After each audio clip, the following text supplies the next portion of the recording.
आपला वेळ आणि सहकार्याबद्दल धन्यवाद. नमस्कार viewers, welcome to Madhuri Gurukul. Let's explore common errors in English grammar beginning with question 1. The very first question is he is residing here since 1983. आता दिलेल्या प्रश्नामध्ये इथे वाक्याच्या पहिल्या भागामध्ये एरर आहे.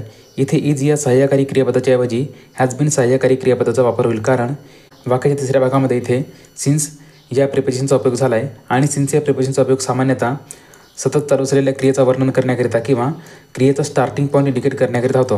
आता दिलेल्या प्रश्नामध्ये सिन्स 1983 या फ्रेजवरून कळते का इथे राहण्याची क्रिया 1983 पासून सुरू झाली आणि वर्तमान काळामध्ये सतत चालू आहे, आणि भूतकाळामध्ये सुरू झालेली क्रिया वर्तमान काळामध्ये सतत चालू असेल तर अशा क्रियेचा वर्णन करण्याकरिता आपण प्रेझेंट परफेक्ट कंटिन्यूअस टेन्स म्हणजे चालू पूर्ण वर्तमान काळाचा उपयोग करतो. म्हणून इथे इज या सहाय्यकारी क्रियापदाच्या ऐवजी हॅज बीन सहाय्यकारी क्रियापदाचा उपयोग होईल आणि दिलेल्या प्रश्नाची योग्य रचना अशी असेल, he has been residing here since 1983 आणि ही दिलेल्या वाक्याची योग्य रचना आहे.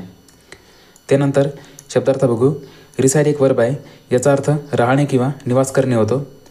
त्याचप्रमाणे सिन्स एक प्रिपोजिशन आहे, याचा अर्थ ज्या काळापासून किंवा त्यानंतर असा होतो.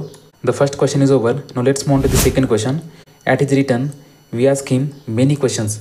आता दिलेल्या प्रश्नामध्ये इथे वाक्याच्या पहिल्या भागामध्ये एरर आहे. इथे ॲट या प्रिपोजिशनच्या ऐवजी ऑन या प्रिपोजिशनचा उपयोग होईल, कारण ऑन या प्रिपोजिशनचा उपयोग एखाद्या घटनेचा क्षण, कारण किंवा निमित्त व्यक्त करण्याकरिता होतो. त्याचप्रमाणे ॲट या प्रिपोजिशनचा उपयोग स्पेसिफिक टाईम किंवा पॉईंट इन टाईम इंडिकेट करण्याकरिता होतो. पण दिलेल्या प्रश्नामध्ये आपल्याला घटनेचा क्षण किंवा निमित्त व्यक्त करायचं आहे, म्हणून ते ॲट या प्रिपोजिशनच्या ऐवजी ऑन या प्रिपोजिशनचा उपयोग होईल आणि दिलेल्या प्रश्नाची योग्य रचना अशी असेल, on is written we ask him many questions.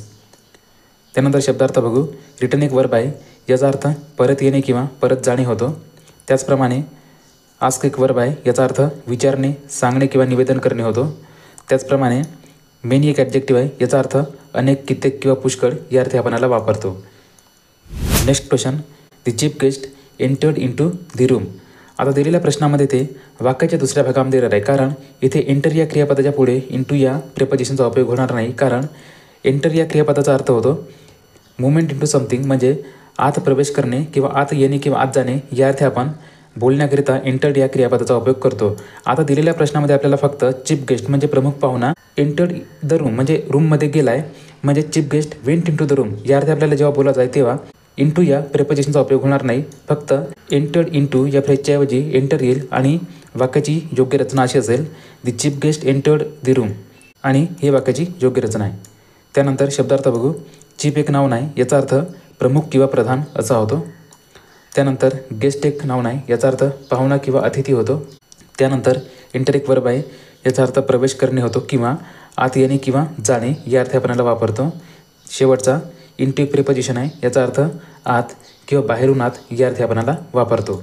Next question. Our success or our failure largely depend upon our actions.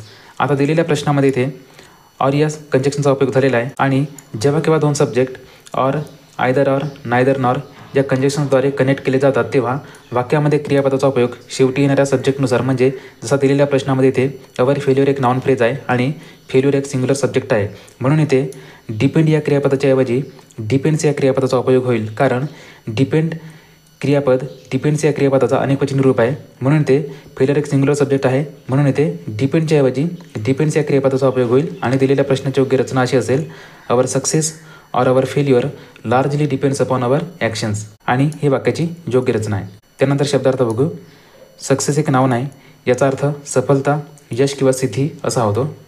त्यानंतर फेल्युअर एक नाऊन आहे, याचा अर्थ असफलता, अपयश किंवा अपुरेपणा होतो. त्यानंतर डिपेंड एक वर्ब आहे, याचा अर्थ विश्वास ठेवणे किंवा अवलंबून राहणे होतं. त्याचप्रमाणे ॲक्शन्स एक नाऊन आहे, याचा अर्थ क्रिया, परिणाम किंवा कृती असा होतो. Next question. When Anand reach the village he found that reports about him preceded him. आता दिलेल्या प्रश्नामध्ये ते वाक्याच्या तिसऱ्या भागामध्ये एरर आहे, कारण जेव्हा केव्हा दोन क्रिया भूतकाळामध्ये घडत असतात तेव्हा अगोदर घडणाऱ्या क्रियेचा वर्णन करण्याकरिता आपण पास्ट परफेक्ट टेन्सचा उपयोग करतो आणि नंतर घडणाऱ्या क्रियेचा वर्णन करण्याकरिता आपण सिंपल पास्ट टेन्सचा उपयोग करतो. जसा दिलेल्या प्रश्नामध्ये reports about him preceded him. आता दिलेल्या प्रश्नामध्ये हिम या प्रोनाउनचा उपयोग आनंद या व्यक्तीला डिस्क्राईब करण्याकरिता केला आहे. Reports about him preceded him ही अगोदर घडलेली क्रिया आहे, म्हणून इथे प्रिसिडेड या क्रियापदाच्या आधी हॅड या भूतकाळसूचक सहाय्यकारी क्रियापदाचा उपयोग होईल. त्याचप्रमाणे when Anand reach the village हे नंतर घडलेली क्रिया आहे आणि ही सिंपल पास्टमध्ये आहे, म्हणजे ही वाक्याची योग्य रचना आहे. पण दिलेल्या प्रश्नामध्ये प्रिसिडेड या क्रियापदाच्या आधी हॅड मिसिंग असल्यामुळे ती हॅड येईल आणि वाक्याची योग्य रचना अशी असेल, when Anand reach the village he found that reports about him had preceded him, ही वाक्याची योग्य रचना आहे. त्यानंतर शब्दार्थ बघू. रिच एक वर्ब आहे, याचा अर्थ पोहोचणे किंवा दाखल होणे होतो. त्याचप्रमाणे विलेज एक नाव नाही, याचा अर्थ गाव किंवा खेडे असा होतो. त्याचप्रमाणे रिपोर्ट एक नाव नाही, याचा अर्थ अहवाल, वार्ता किंवा बातमी असा होतो. आणि शेवटचा प्रेसिड एक वर्ब आहे, याचा अर्थ अगोदरचा होतो. Thank you for watching. If you found this video helpful, please like, share and subscribe to Madhuri Gurukul.